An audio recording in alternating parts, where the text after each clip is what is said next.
Patch 8 is about upon us. Larian Studios, Baldur's Gate 3, 12 new subclasses, and if you're like me, you're gonna play all over again for the, 100th time. So I wanted to put a video together, some super powerful early game items you may have missed. How to get them, why they're powerful, and how to use them. So in this video, I'm gonna go over 10. There'll be about 15 or so, but the title has to be 10. So stick around if you want some items that are super powerful, regardless of your play style, where to get them, the builds to use, and so you can get an early start when patch 8 launches. You jump back in the campaign and you're locked and loaded. Let's get started. All right, so first item up, or items that I like to use in combination with each other. I found this out quite a while back, but for archers and bow users, is the Titanstring bow.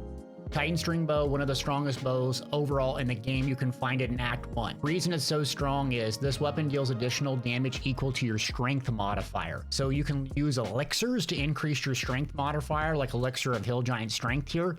But an Act 1 item that almost no one ever uses is Club of Hill Giant Strength. So what you do is you tank your strength attribute on purpose in character creation or respec with withers, and then you equip this. So when we put this back on and we go look at our Titanstring bow, but we look at the individual stats, you're gonna get a +4 just by equipping this Club of Hill Giant Strength and having a shield. This is really good when you're playing the Ranger early on because you can get a very big +4 on your attack rolls very simply by getting this and using a shield. Don't sleep on using a shield in a ranged weapon as an archer because you get bonus AC as well. To get the Club of Hill Giant Strength, it's in the Arcane Tower. There's actually a little stool underneath you have to interact with, and there's a boss fight at the top. So that is in the Underdark Arcane Tower. Titanstring bow, you can get it by the Find the Missing Shipment quest. It's sold by Brim in the basement in the hideout. Look for Brim, but you have to complete the quest. All right, next up is number 2, and it's gonna be a combination of Strange Conduit Ring, Resonant Stone, Shadow Blade, and the Hunting Short Bow. So let me explain how this works and why patch 8 is going to be really powerful. Okay, the first item up is the Strange Conduit Ring. You can get this at the end of Act 1/Act 2 in the Githyanki Kresh in the Inquisitor's Chamber. So it does psychic damage while concentrating. You can combine this with a new spell called Shadow Blade, which is going to be super powerful in patch 8. I have a ring that grants it, but it does psychic damage. In Act 2, there's going to be an item, and I know this is early game, but just so you're aware, called the Resonant Stone. At the end, in the Mind Flayer colony, it's going to double the damage with this Steeped in Bliss of psychic damage. Psychic doesn't apply to constructs, but it's super powerful. So you're gonna make sure during your campaign, you're gonna get that thing in the Mind Flayer camp at the end of Act 2. So what you're gonna do early on with the Strange Conduit Ring is typically cast Hunter's Mark. So Hunter's Mark is a really good spell that Rangers get, and you can use a spell slot. If something dies, you can swap it. It deals piercing damage. Piercing damage is also really good. The Hunting Bow allows you to get this spell for free. Let's say you're playing a paladin and you need to concentrate something on it offensively and you don't have the Vengeance subclass. You can use the Hunting Bow on your back bar, which is super easy to get. You buy it from Damon in Act 1 at the very beginning of the game, and you use it with your bonus action to get some concentration, to get some extra piercing damage, and then you also have the Strange Conduit Ring adding some psychic damage. Later on, it gets more powerful as you're able to increase the psychic damage with the Resonant Stone. You can also use it at level 3 as you can unlock the Shadow Blade with Wizard, Warlock, or Sorcerer. So doubling your psychic damage and looking for anything with psychic damage, super important. So pick up this combination, it will make a big difference. Spellcaster or melee, put the Hunting Bow on your back bar. Doesn't matter if you fire it, you just want that extra spell. Next up is a super powerful healing combination that you're going to want to use either as a tank or a healer. It's 4 items, so the title's off. Stick with me. Number 1, if you don't have a heal, you're going to want this Amulet of Restoration. What you're really looking for is Mass Healing Word. Since it's a bonus action, it's AOE and applies to everybody. So you need that in order to trigger all these effects. Next, you're going to get Whispering Promise. This ring will basically give you the Bless for 2 turns. it doesn't require you to hold concentration, so you can hold concentration on another spell. That's why it's super powerful. If you're going to use a luminous armor combo, we'll tell you about that in a second. Spirit Guardians is what you want to hold concentration with. Next up is Hell Rider's Pride. When you heal, they're going to gain resistance against bludgeoning, piercing, and slashing damage. So that's further going to increase your damage reduction, especially with those pesky melee guys coming in at you. And then lastly, Boots of Aid and Comfort. You're going to gain 3 temporary hit points when you heal. So with this combination, you're just going to be able to use a bonus action and give all sorts of juicy buffs for 2 turns.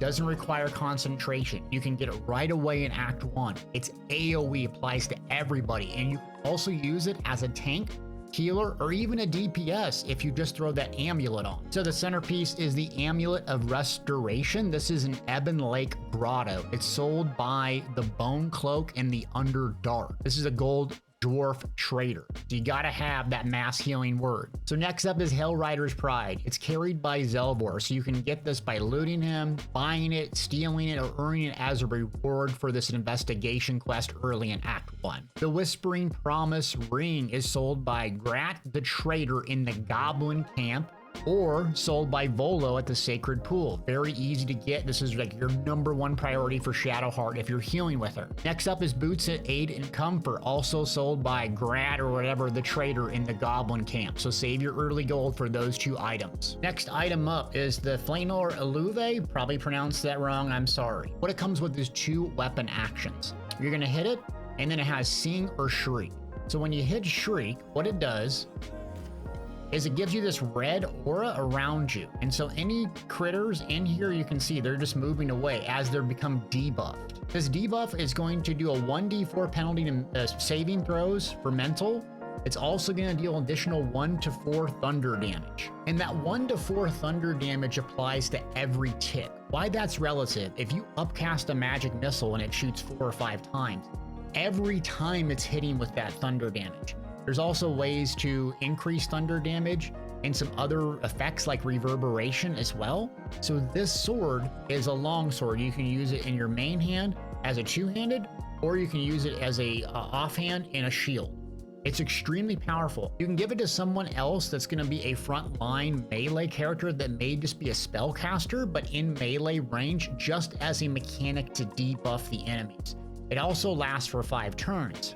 So you can prep before combat, hitting it, and still getting at least 4 turns at this huge debuff that will make the saving throws harder for the enemy and also increase thunder damage. Fantastic item. This sword is found in the Underdark. It's like the Sword in the Stone with this cool animation.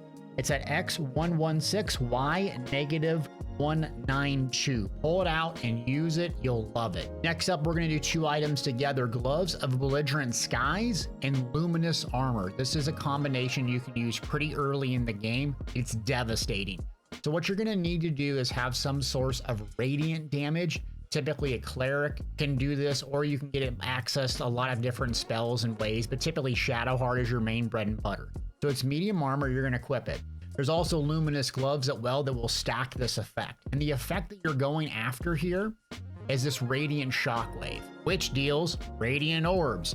Radiant orb just decreases the attack roll for the amount of turns or debuffs that are on it. So essentially what you can do is make it so the enemies are almost impossible to hit you using this combination and stacking the effects. And then Gloves of Belligerent Skies, whenever the wearer deals thunder damage, Flanor Eluve, or radiant damage with this, you're going to deal reverberation. So reverberation, it's basically going to stun the enemies after 5 stacks, and it takes thunder damage. So you can stack those 2 negative effects up together and super debuff and possibly stun a bunch of enemies. So in AoE situations, you want the Spirit Guardians as your #1 way to deal it. It does 3d8 radiant damage. And you can see, you can just walk and it'll proc and trigger all this effect. But if you need to do it just individually, you can use Sacred Flame or Guiding Bolt early on. Remember, Sacred Flame is a cantrip, so even if you're out of spell slots, you can still use it. And you can see reverberation right there. Bladra! There, take that, Will.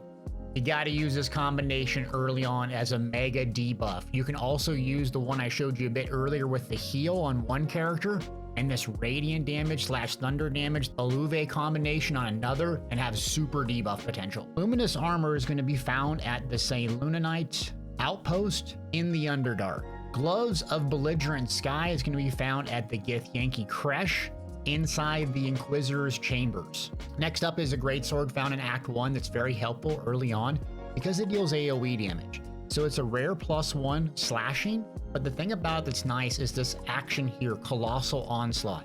Typically when you very first start out as a fighter, barbarian, and so on, you have great single target, but you lack AoE damage. This solves that for you. So if I use this little class action item, you can see it doesn't do a ton, but it's just enough to hit 2, 3, sometimes 4 targets. Ugh, I whiffed there.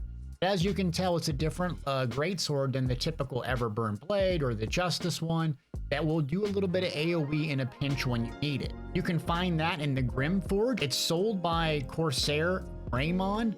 Just make sure you buy it right away before you start doing the quest. Otherwise, the NPC will be hostile to you. Next up is going to be Bow of Awareness. What this is helpful for is it gives you a +1 on initiative. You can buy it in the Shattered Sanctum.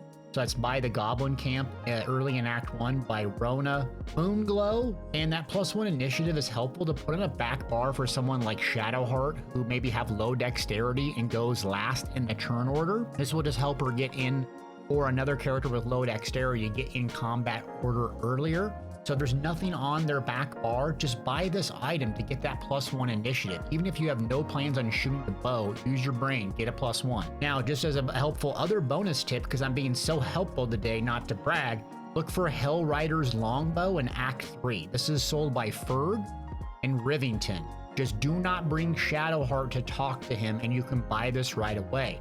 That item will give you a massive +3 on initiative, and you'll gain advantage on perception checks. Super helpful to go faster in the turn order for almost any character. Next up is Necklace of the Elemental Augmentation. So when you use one of your cantrips that deals acid, cold, fire, lightning, or thunder damage, add your spell casting modifier to the damage dealt.